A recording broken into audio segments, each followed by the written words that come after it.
అవకాశం ఉన్నాయి. ఏమని చెప్పాను మళ్ళీ ఈ సినిమాని గ్లోబల్ మీద ఈ సినిమా ఏముందంటే బాగుందన్న. ఫైట్ సీన్ అంటే ఏం లేదు కానీ ఒక ఇంట్రో సీన్ అయితే రామ్ చరణ్ మంచిగా ఉంది. ఆ హెలికాప్టర్లో రావడం ఇంట్రో. ఫస్ట్ హాఫ్ బాగానే ఉంది, సెకండ్ హాఫ్ కొద్దిగా లాగినట్టు ఉంటుంది. వాళ్ళ ఫాదర్లు ఎందుకు చాలా తక్కువ పెట్టారు లోరు, అంటే ఒక 15 నిమిషాలు ఉంటుంది అంతే. 15 నిమిషాలు 20 నిమిషాలు అంతగాని ఎక్కువ ఉండదు.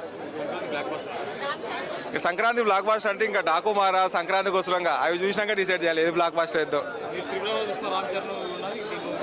త్రిపురలో చూసిన రామ్ చరణ్కి ఇలా రామ్ చరణ్ డిఫరెన్స్ ఉంది, అల్లా చేసినంత యాక్టింగ్ ఇలా చేయలే. శంకర్ డైరెక్షన్ మనం పుట్ట ముందు నుంచి డైరెక్టర్ కాబట్టి శంకర్ డైరెక్షన్లో డోకా లేదు. పర్లే, దాంతో పోల్చుకుంటే ఇది బెస్టే. శంకర్ గారికి మన హీరో సెట్ గారు, అక్కడ హీరోలు సెట్ అవుతారు.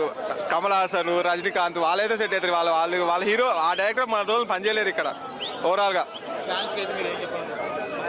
రామ్ చరణ్ ఫ్యాన్స్ కోరుకున్నంత ఉండదు.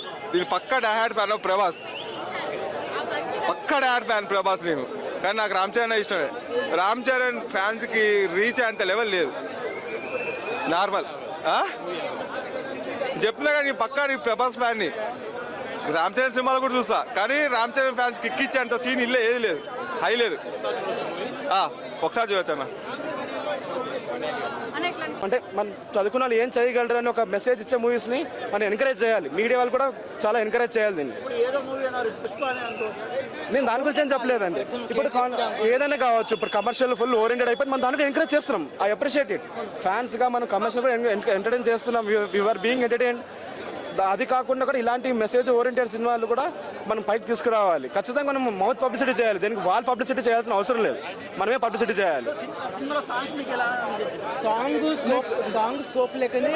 ఒక సాంగ్ తీసేశారండి, అంటే అనవసరంగా పెట్టాల్సిన ఎక్కడ స్కోప్ లేని ఒక సాంగ్ని చాలా ఖర్చు పెట్టి సాంగ్ని కూడా సినిమాలో పెట్టలేదండి యాక్చువల్లీ. సో చాలా బాగా తీశారు.